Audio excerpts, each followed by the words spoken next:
حسبنا الله ونعم الوكيل ونعم المولى ونعم النصير. حسبنا الله ونعم الوكيل ونعم المولى ونعم النصير. حسبنا الله ونعم الوكيل ونعم المولى ونعم النصير.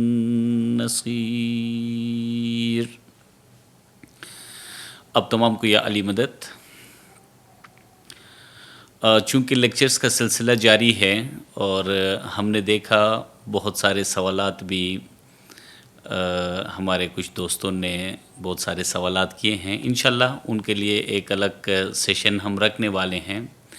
سر دست جو اکثر سوالات کو دیکھا گیا ہے، خصوصی طور پہ ہمارے جماعت کے بہت سارے افراد اسماعیلی عقیدے کی ایک بنیاد، اسماعیلی تصورات کو سمجھنے کے لیے ایک بنیادی حقیقت کو جاننا ہے کہ جہاں پہ قرآن مجید فرقان حمید کے اندر جتنی بھی وضاحتیں ہیں تو ان وضاحتوں کا اسماعیلی تصور کے اندر، یعنی ان کی وضاحت ہمیشہ عالم شخصی کے لحاظ سے ہے یا انسان کی ذات کے لحاظ سے ہے. شروع میں ہم نے 3 کتب کے حوالے سے پڑھا تھا، کتاب کائنات، عالم دین یا عالم شخصی. تو اگر قرآن مجید میں ہجرت کا تذکرہ ہے تو ایک ہجرت دنیا کے اندر ایک ملک کو چھوڑ کر کسی دوسرے ملک کی طرف جانا ہے، لیکن اسماعیلی عقیدے کے اندر اس کی وضاحت وہ بھی ظاہری طور پر وہ ہجرت ہمیشہ کسی پہ نہیں آ سکتی ہے. کبھی ہجرت ہو بھی سکتی ہے، کبھی نہیں بھی ہو سکتی ہے، لیکن عالم شخصی کے لحاظ سے، انسان کی ذات کے لحاظ سے ہمیشہ کے لیے یہ ہجرت جسمانی دنیا کو چھوڑ کر روح اور عقل کی دنیا کی طرف کا جو سفر ہے، یہ عالم شخصی کے لحاظ سے یہ ہر زمانے کے ساتھ اس کا تعلق ہے. جب تک کوئی شخص اس ہجرت کو نہ کرے تو تب تک اس کے لیے برکات حاصل نہیں ہو سکتی ہیں. اسی طرح قرآن مجید کے اندر جہاں پر سیر و سیاحت کرنے کے لیے حکم دیا گیا ہے اور اس کے نتیجے میں فہم یا عقل حاصل کرنے کی جو بات ہے، تو یہ سیر کس مقام پہ کرنا ہے؟ دنیا میں، پہاڑوں پہ، ریگستانوں میں؟ یہ بھی ایک وضاحت ہو سکتی ہے، لیکن ہمارے بزرگان دین نے، ہمارے پیروں اور دائیوں اور فدائیوں نے جو وضاحت فرمائی ہے، تو یہ سیر و سیاحت در حقیقت خود انسان کے اپنی ذات کے اندر، جو کہ انسان کے عالم ظاہر سے عالم خیال، وہاں سے عالم خواب اور عالم روحانیت کی طرف جو سفر ہے، جو عالم ناسوت، ملکوت، جبروت اور لاہوت تک کا جو ایک سفر ہے، در حقیقت اس مقام کی سیر و سیاحت کے لیے فرمایا گیا ہے. اس بنیادی تصور کو ہمیں سمجھنا ہے کہ انسان خود خداوند تعالیٰ کی ایک ایسی بے مثال کتاب ہے. لیکن یہاں پہ یہ وضاحت آپ لازمی اس کو سمجھیں کہ جب ہم انسان کہتے ہیں تو قرآن مجید فرقان حمید کے اندر اللہ تبارک و تعالیٰ نے حضرت انسان کے لیے جہاں پہ اس کے لیے احسن تقویم اور اعلیٰ مقام پر جو اس کی پیدائش ہوئی ہے، وہاں پہ اس کے لیے اسفل سافلین بھی فرمایا گیا ہے. جہاں پہ انسان کے لیے ایک ایسی زندگی جو ہمیشہ کی زندگی کو حاصل کرنے کی بات ہے، تو وہاں پہ انسان کے لیے یہ بھی فرمایا گیا ہے کہ در حقیقت وہ چارپایوں کے مانند ہیں یا اس سے بھی گئے گزرے ہیں. لیکن ہم جب حضرت انسان کہتے ہیں تو اس سے مراد وہ حضرات انبیاء، ائمہ، صدیقین، شہداء اور صالحین ہیں جو کہ خداوند تعالیٰ کے احکامات پر عمل پیرا ہو کر جو منزل آخرین تک، اللہ تبارک و تعالیٰ کی معرفت تک جو روحیں پہنچی ہیں، تو انسانیت اور انسان کا معیار در حقیقت وہ لوگ ہیں۔ تو جب ہم انسان کہہ کر وضاحت کرتے ہیں، اس سے مراد ہر وہ انسان نہیں ہے جو کہ اس وقت اس سفر میں ابتدائی مرحلے میں ہیں اور اس کے ذات کے اندر مختلف قسم کی قوتوں کا اس پہ غلبہ ہے اور وہ نفس امارہ کے تحت ہے، تو ہم اس انسان کی وضاحت نہیں کر رہے ہیں، بلکہ ہم اس انسان کی وضاحت کر رہے ہیں جو کہ حدیث قدسی کے مطابق جہاں پہ اللہ تبارک و تعالی فرماتے ہیں کہ میں مومن کی زبان بن سکتا ہوں، اس کی آنکھ بنتا ہوں، اس کے کان بنتا ہوں اور اس کے ہاتھ بنتا ہوں، جو اللہ تعالیٰ کے اس مبارک نور کے اندر فنائیت کو حاصل کیے ہیں۔ در حقیقت وہ انسان کا معیار ہے۔ ہمیں سب سے پہلے سمجھنا ہے کہ وہ انسانان کامل، ان کا مرتبہ کیا ہے، ان کو اللہ تعالیٰ نے کن کن مراتب سے نوازا ہے، کن کن نعمتوں سے نوازا ہے، اور پھر ان کی پیروی کرنے کے نتیجے میں ایک مومن کو کیا مقام مل سکتا ہے۔ میں اس کی وضاحت کچھ اس طرح سے کروں گا، جیسے آپ کسی باغ میں جاتے ہیں، ایک باغ کا مالک ہے اور ایک کوئی مہمان ہے جو اس باغ میں جاتا ہے اور وہ بھی وہی پھل کھاتا ہے اور پھل کی وہ لذتوں کو حاصل کرتا ہے جو میزبان کرتا ہے، لیکن وہ میزبان اس باغ کے مالک ہیں۔ یہ اس میزبان سے دوستی کرنے کے نتیجے میں اس باغ کو سمجھنے کے لحاظ سے اس باغ کے اندر گیا ہے۔ اسی طرح جہاں پہ قرآن مجید فرقان حمید اللہ عز و جل کی آخری مبارک آسمانی کتاب ہے، تو یہ کتاب حضرت محمد مصطفیٰ صلی اللہ علیہ وآلہ وسلم پر جو نورانیت کی صورت میں یہ کتاب نازل ہوئی ہے، اگر ان کی حقیقی معنوں میں ان کے اور ان کے آل کی کوئی پیروی کوئی شخص کرتا ہے، اگر اس کتاب کی معرفت حاصل ہوتی ہے، تو معرفت حاصل ہونے کا مطلب یہ ہے ان تمام مراحل سے گزار کر اگر کسی مومن کو بھی یہ مرتبہ یہ معرفت حاصل ہو جائے، تو اس کا مطلب یہ ہے کہ مومن کو مہربانی اور نوازش اطاعت کے نتیجے میں مومن کو یہ معرفت ہوئی ہے، اور یہ عنایت یہ مہربانی حضرت پیغمبر اکرم صلی اللہ علیہ وآلہ وسلم کی ذات پہ یہ کتاب نازل ہوئی ہے۔ رسول کریم صلی اللہ علیہ وآلہ وسلم اس کتاب کے مالک ہیں، اور ہم غلام حیثیت سے اس کتاب کے عارف بن سکتے ہیں۔ اس کتاب کی نعمتوں کی اور نورانیت کی معرفت حاصل ہو سکتی ہے، اور ان کی پیروی کرنے کے نتیجے میں کہ یہ اس کے اندر کیسی کیسی برکتیں ہیں، ان برکتوں سے آگاہی حاصل ہو سکتی ہے۔ لیکن اس کے مالک کون ہیں؟ اس کے مالک وہی ہستی ہیں، اور اس ہستی کی پیروی کرنے کے نتیجے میں ایک مومن پر بھی یہ نوازش معرفت کی نوازش ہو سکتی ہے۔ تو ہم نے عرض کیا کہ ایک انسان کی خود کی ذات ایک کس طرح کتاب ہے۔ اس کے لیے میں یہ حکیم پیر ناصر خسرو قدس اللہ سرہ کی کتاب وجہ دین کی علمی انتصاب کے اندر بھی اس کو رکھا گیا ہے۔ یہ حضرت مولا مرتضیٰ علی علیہ الصلوۃ والسلام کی دیوان سے یہ کچھ اشعار ہیں جو میں آپ کے سامنے پڑھ رہا ہوں۔ دواؤک فیک وما تشعر ودواؤک منک وما تبصر وتحسب انک جرم صغیر وفیک انت والعالم الاکبر وانت الکتاب المبین الذی باحرفہ یظہر المضمر فلا حاجتک لک فی خارج یخبر عنک بما ستر۔ فرماتے ہیں کہ تیری دوا تیرے اندر ہی ہے، اور تیری بیماری بھی تیری ذات سے شروع ہوتی ہے، اور تجھے خبر نہیں ہے، اور تو خیال کرتا ہے کہ تو ایک چھوٹا سا جسم ہے، حالانکہ تجھ میں عالم اکبر لپٹا ہوا ہے۔ اور فرماتے ہیں کہ تو ہی وہ کتاب مبین ہے۔ اب دیکھیں کہ انسان کے لیے یہ کون فرماتے ہیں؟ یہ وہ ہستی فرماتے ہیں کہ جس کی علم و معرفت کی گواہی اللہ عز و جل نے خود دی ہے، اور خود اس کے آخری نبی اکرم صلی اللہ علیہ وآلہ وسلم نے جس کے علم کی ضمانت دی ہے، انہوں نے فرمایا اور تو ہی وہ کتاب مبین ہے جس کے حروف سے پوشیدہ راز ظاہر ہوتے ہیں، اور فرماتے ہیں تجھ کو خارج کی ضرورت نہیں ہے جو تیرے متعلق لکھی ہوئی باتوں کی خبر دے۔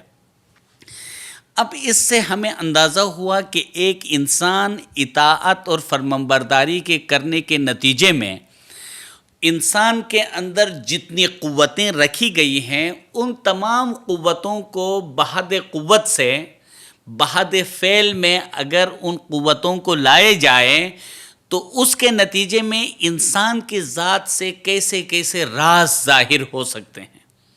انسان خود کس طرح ایک کتاب مبین ہے، انسان خود کس طرح ایک بہت بڑی کائنات ہے۔ یہ کس نے فرمایا؟ یہ حضرت مولا مرتضیٰ علیہ الصلوۃ والسلام نے فرمایا۔ اللہ تعالیٰ کے مبارک ناموں میں سے ایک نام القابض ہے، ایک نام الباسط ہے۔ القابض سے مراد لپیٹنے والا، الباسط سے مراد پھیلانے والا۔ جہاں پہ اللہ تعالیٰ نے پورے درخت کو لپیٹا، ایک بیچ میں لپیٹ لیا۔ جہاں پہ خدا نے الباسط ہو کر پھیلا دیا، ایک بیچ سے پورے درخت بنا لیا۔ اسی طرح مولا مرتضیٰ علیہ الصلوۃ والسلام کے اس ارشاد کے مطابق اس پوری کائنات کا بیج انسان ہے کہ پوری کائنات کو لپیٹا گیا، تو پھر کائنات کا جوہر حضرت انسان ہے، اور اسی انسان کو پھیلایا جائے تو اس انسان کے باطن کے اندر، اس انسان کے ذات کے اندر ہی ایک پوری کائنات پوشیدہ ہے۔ ہم انسان کی ان قوتوں کے بارے میں جہاں بات کر رہے ہیں، اب دیکھیں دنیا کے اندر ایک اتنے USB میں انسان اپنی عقل جزوی کے ذریعے سے بہت سارے فلم، بہت سارے ویڈیوز، بہت ساری چیزوں کو اتنے ایک چپ کے اندر ڈال دیتا ہے، اور آپ کسی کمپیوٹر میں اس کو پلے کریں تو وہاں سے کتنی تصویریں، کتنے ویڈیوز، کتنے لوگ نکل آتے ہیں۔ تو کیا یہ خداوند تعالیٰ کے لیے جو اس کائنات کے مالک ہیں، اس کے لیے کیا یہ ناممکن ہے کہ گزرے ہوئے تمام احوال کو، اولین و آخرین تمام حقائق کو وہ لپیٹ لے اور جوہر کی صورت میں ایک انسان کے ذات کے اندر ڈال دے؟ آلریڈی یہ تمام کام، یہ تمام نعمتیں انسان کو مل چکی ہیں، انسان کے ذات کے اندر کوئی کمی نہیں ہے۔ ہم کبھی کبھی دعا کرتے ہیں، کیا ہم دعا کرنے پہ اللہ تعالیٰ کو اس کا کام نعوذ باللہ یاد آتا ہے کہ ہاں اس کو یہ بھی چاہیے کہ اس نے دعا کی، یہ میں نے نہیں دیا تھا تو دعا کی تو اب میں دوں گا؟ وَكَانَ أَمْرُ اللَّهِ مَفْعُولًا، اللہ تعالیٰ کا کام آلریڈی ڈن ہے، اللہ تعالیٰ کا کام ہو چکا ہے۔ آتاکم من کل ما سألتموہ، اللہ تعالیٰ جو کچھ تو نے سوال کیا، ہماری روح کو، ہماری عقل کو جتنی بھی نعمتیں چاہیے، آلریڈی یہ نعمتیں ہمارے ذات کے اندر اللہ تبارک و تعالیٰ نے لپیٹ کر رکھا ہے۔ اب ضرورت اس بات کی ہے کہ ہم اپنی ذات کے اندر ان حقائق کو، ان پوشیدہ رازوں کو کس طرح ظاہر کیا جائے، کس طرح اپنی ذات کا سفر کر کے اس کے اندر جتنی طاقتیں اللہ تبارک و تعالیٰ نے رکھی ہے، ان طاقتوں کو کس طرح بحد فعل میں لایا جائے۔ تو لہٰذا ہماری جتنی بھی پیروں نے ہماری وضاحت فرمائی ہے، دنیا کے اندر کوئی واقعہ اگر کسی پیغمبر کے زمانے میں کوئی واقعہ گزرا ہے تو وہ واقعہ ماضی کا ایک حصہ ہے، 5000 سال پہلے، 4000 سال پہلے، لیکن انسان کی ذات کے اندر جب کائنات کو اللہ تعالیٰ نے لپیٹ لیا ہے تو یہ سب زمانوں کو لپیٹ کر جب انسان کی ذات میں رکھا گیا ہے، تو انسان کی ذات میں سفر کیا جائے تو گزرے ہوئے ان تمام احوال کی معرفت انسان کے اپنی ذات میں ہو سکتی ہے۔ تو لہٰذا جہاں پہ انسان کی ذات کے حوالے سے اس کتاب کے حوالے سے وضاحت ہے، تو یہ تمام احوال کا تعلق ہر زمانے میں اس کتاب کے ساتھ، ہر زمانے میں جو ہے اس کتاب کے ساتھ تعلق ہے۔ اب آپ اندازہ کریں انسان کی ذات کے حوالے سے، اللہ تعالیٰ فرماتے ہیں الانسان سری وانا سرہ، انسان میرا راز ہے، میں انسان کا راز ہوں۔ آپ انسان کا کھوج لگاتے لگاتے انسان کا راز کون ہے؟ اللہ تعالیٰ ہے۔ انسان کا کھوج لگاتے لگاتے آپ کو اللہ ملے گا، اللہ کا کھوج لگاتے لگاتے آپ کو انسان ملے گا۔ تو میں نے شروع میں عرض کیا کہ انسان سے مراد کون سا انسان؟ وہ انسان جس کو خود خداوند کائنات نے، اس کائنات کے مالک نے خود اس انسان کو اپنی صورت قرار دی ہو۔ میں اس انسان کی بات کر رہا ہوں جس کو صورت رحمان کہا گیا ہے۔ میں اس انسان کی بات کر رہا ہوں جس کو خود اللہ نے اپنا چہرہ قرار دیا ہے۔ میں اس انسان کی بات کر رہا ہوں کہ جس انسان کے لیے خود اللہ تبارک و تعالیٰ نے فرمایا ہے کہ میں اس کی آنکھ بن چکا ہوں، اس کی زبان بن چکا ہوں، اس کے ہاتھ بن چکا ہوں۔ تو ایسا انسان جس کے اندر خدائی روح ہے، ایسا انسان جس کے اندر خدائی علم ہے، تو در حقیقت اس انسان کے بارے میں ہے کہ وہی انسان اللہ کا راز ہے اور اللہ اس انسان کا راز ہے۔ اب آپ سوچیں، من عرف نفسہ فقط عرف ربہ، جس نے اپنے آپ کو پہچانا اس نے اپنے رب کو پہچانا۔ رب کی پہچان کے بعد کون سی حقیقت پھر پیچھے رہ گئی کہ انسان رب کو تو پہچان لیا، پھر اس کے علم کے دائرے سے کوئی حقیقت باہر ہو سکتی ہے؟ پھر تو وہ ہر چیز کو پہچان لیا ہے، پھر تو کوئی حقیقت بھی انسان کے دسترس سے، انسان کے علم سے باہر رہ ہی نہیں سکتی ہے، کیونکہ انہوں نے تمام حقائق کے مالک کو جب پہچانا، جب بادشاہ کو پہچانا گیا، تو اس کی رعیت کے اندر، اس کی رعایا کے اندر پھر کیا چیز ایسی ہو سکتی ہے جو اس شخص سے پوشیدہ ہو؟ لہٰذا انسان کے ان تمام مراتب پر حقیقی معنوں میں جو ہستیاں فائز ہوئی ہیں، تو ان میں سب سے پہلے انبیاء علیہم السلام کی ذات ہے۔ ان کے پیروی کرتے کرتے صدیقین، شہداء اور صالحین۔ تو یہ ہمارا ایک الگ موضوع ہے کہ حقیقی معنوں میں صدیقین یا شہداء، روحانی شہید کسے کہتے ہیں، اور صالح یعنی وہ ہستیاں کون ہیں جنہوں نے اپنے عالم شخصی کی اصلاح کی، اور اس اصلاح کے نتیجے میں کن کن مقامات سے وہ گزرے، یہ پھر ایک الگ ہمارا موضوع بھی ہے۔ لیکن کہنے کا مقصد یہ ہے کہ یہ تمام ہستیاں جو انبیاء کی پیروی کرتے ہوئے انسان کے ذات کے اندر اللہ تعالیٰ نے جتنی بھی برکتیں رکھی ہیں، ان تمام برکتوں کو انہوں نے پا لیا ہے۔ تو لہٰذا جب بھی وضاحت آپ اسماعیلی تصور کو عام طور پر ہمیں باطنیون، پچھلے لیکچر میں بھی ہم نے عرض کیا، اہل باطن سے کیا مراد ہے؟ اس سے ایک مراد تو یہ ہے کہ ہمارے یہاں پہ ہر عبادت کے باطن میں ایک حقیقت پوشیدہ ہے، اور وہ عبادت اس حقیقت تک پہنچنے کے لیے وسیلہ ہے۔ دوسرا یہ ہے کہ ہمارے یہاں پہ تمام جتنی بھی چیزیں ہیں، جتنی بھی وضاحتیں ہیں، مثلا حج ہے، جہاد ہے، تو اس کے ایک عالم ظاہر میں کبھی جہاد انسان پر فرض ہوتا ہے، کبھی نہیں ہوتا ہے۔ اللہ تبارک و تعالیٰ کی طرف سے ان کا نمائندہ امر کرے تو ظاہری جہاد، جسم پر بھی جہاد فرض ہوتا ہے، اگر امر نہ کرے تو پھر جہاد فرض نہیں ہے۔ لیکن باطنی جہاد نفس حیوانی کے خلاف، نفس امارہ کے خلاف جہاد ہر مومن پر ہر وقت ہر زمانے میں فرض ہے کہ اس کے خلاف وہ جہاد کر کے وہ مال غنیمت حاصل کرے، وہ روحانی برکتوں کو حاصل کرے۔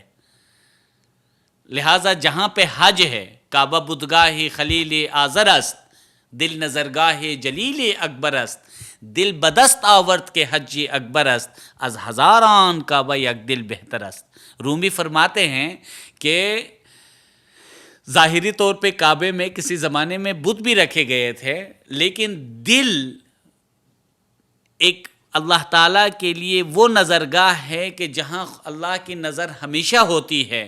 اگر ایک دل آپ کے ہاتھ آ جائے حقیقی معنوں میں، تو ظاہری ہزاروں کعبوں سے ایسا ایک دل، کہ وہ دل سے مراد قلب المؤمن بیت اللہ، جس دل کے اندر خود اللہ تعالیٰ تشریف لائے ہوں، اور اس دل سے مراد عام کوئی نہیں، انبیاء علیہم السلام کا دل۔ آپ بتائیں پوری دنیا کے لیے آج قبلہ کہاں پہ ہے؟ ظاہری طور پر قبلہ، ظاہری طور پر خانہ کعبہ ہے، لیکن خانہ کعبہ کا قبلہ کہاں پہ ہے؟ خود رسول کریم صلی اللہ علیہ وآلہ وسلم کی ذات، مولا مرتضیٰ علی علیہ السلام کی جو ذات ہے، وہ اللہ تعالیٰ کے وہ زندہ گھر ہیں جہاں پہ نور خداوندی ہمیشہ کے لیے اس گھر میں ہمیشہ کے لیے رہتا تھا۔ وہ نور وہاں پہ اپنے تمام تر طاقتوں اور معجزات کے ساتھ، وہ روح خداوندی، وہ نور خداوندی، وہ علم خداوندی، تمام تر معجزات اور برکات کے ساتھ ان ہستیوں کے باطن میں، ان کے دل میں ہمیشہ موجود تھا۔ تو کیا وہ حقیقی معنوں میں وہ اللہ تعالیٰ کے وہ گھر نہیں ہیں؟ تو لہٰذا یہ گھر بھی اس گھر تک پہنچنے کا ذریعہ اور وسیلہ ہے، ایک یہ مثال ہے، تو وہ ممثول ہے، وہ مقصد ہیں، وہ ہستیاں مقصود ہیں۔ تو اسی طرح جہاں ہم انسان کی اندرونی قوتوں کی بات کرتے ہیں، تو آپ قرآن کے جتنے بھی ہمارے آیات اور ان آیات کے اندر جو معانی ہیں، وہ در حقیقت انسان کے اس باطن کی طرف زیادہ سے زیادہ سفر کا تذکرہ ہے۔ تو ان چیزوں کو عالم ظاہر پر جب اطلاق کرنے کی کوشش کی جاتی ہے، تو اس کوشش کی وجہ سے اسماعیلی تصورات کو سمجھنے میں بہت سارے مشکلات درپیش آتی ہیں۔ تو اس وجہ سے ہمیں سب سے پہلے یہ سمجھنا ہے کہ انسان کا مرتبہ کیا ہے۔ کنت کنزا مخفیا، خدا فرماتے ہیں کہ میں تو چھپا ہوا خزانہ تھا۔ جب میں نے اپنے آپ کو ظاہر کرنا چاہا تو کیا کیا؟ خلق کیا۔ انسان کو کس صورت میں خلق کیا؟ تو اب کیا ہم جیسے انسانوں کو پیدا کرنے کی وجہ سے اللہ ظاہر ہو گئے؟ اللہ کس سے چھپا ہوا تھا؟ کس مقام پر چھپا ہوا تھا؟ یہ پیدائش، یہ تخلیق کس نوعیت کی تھی جس کی وجہ سے اللہ تعالیٰ ظاہر ہو گئے؟ یہ سفر بھی در حقیقت خود انسان کے اپنے ذات کے اندر وہ چھپا ہوا تھا۔ وہ کوئی ایسا نہیں ہے کہ باہر وہ مکانی طور پر کہیں پہ چھپا ہوا تھا۔ یہ ہمارے وضاحت کے مطابق اسماعیلی دائیوں اور پیروں نے جو وضاحت فرمائی ہے، تو یہاں پہ وہ اللہ تعالیٰ کا وہ ارشاد وہ خود انسان کی ذات میں چھپا ہوا تھا۔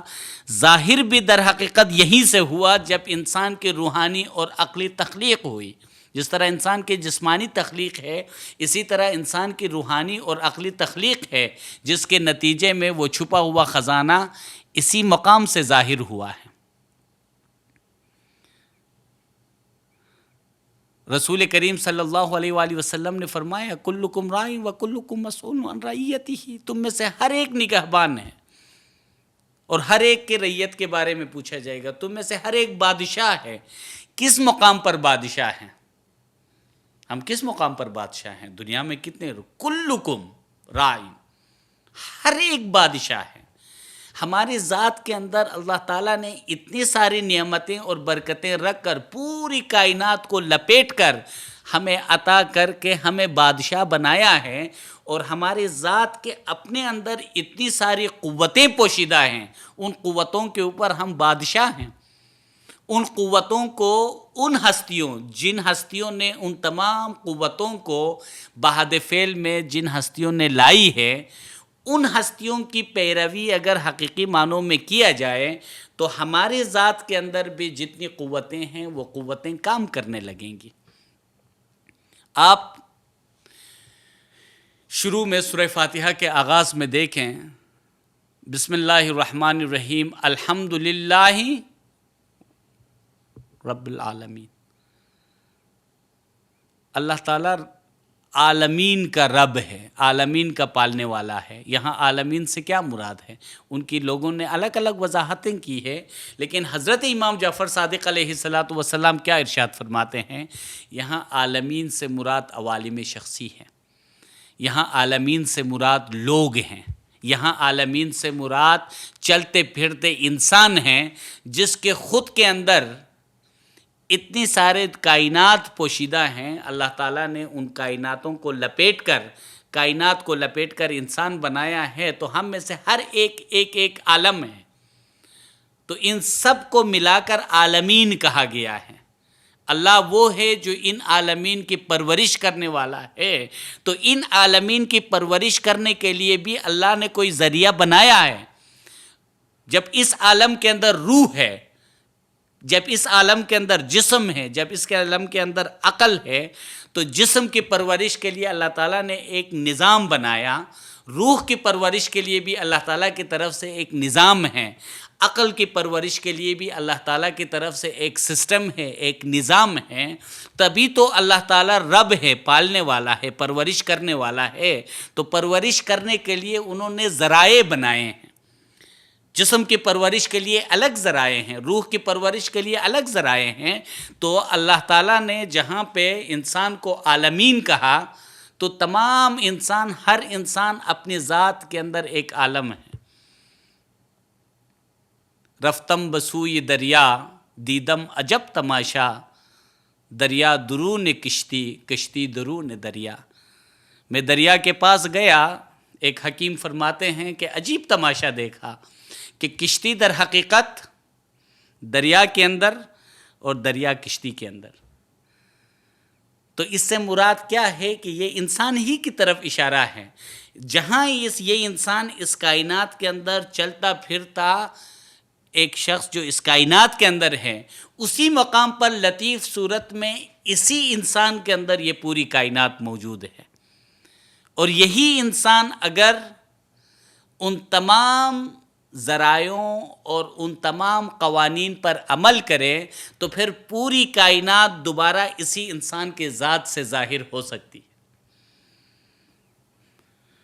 تو انسان کے ذات کے اندر ان تمام قوتوں کو قرآن کے اندر جو نام دیا گیا ہے، تو بعض مرتبہ ہم ان کو اس ظاہری نظر آنے والی دنیا میں ڈھونڈتے ہیں، تو وہاں پھر بہت سارے مسائل پیدا ہوتے ہیں۔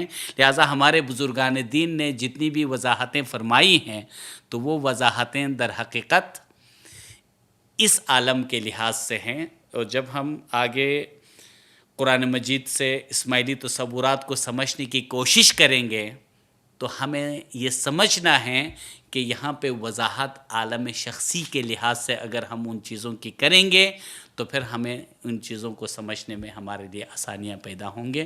انشاءاللہ ہمارا کورس آگے جاری ہے، اور سوالات کے ہم جوابات بھی ہم دینے والے ہیں، اور آپ لوگوں کے جتنے بھی سوالات ابھی تک آئے ہیں، اور کچھ سوالات انشاءاللہ آگے کے لیکچرز میں خود بخود حل ہوں گے، اور کچھ سوالات کا جواب ہم انشاءاللہ 1-2 سیشن کے بعد آپ لوگوں کو دیں گے۔ بہت شکر گزاری آپ تمام کو، یا علی مدد۔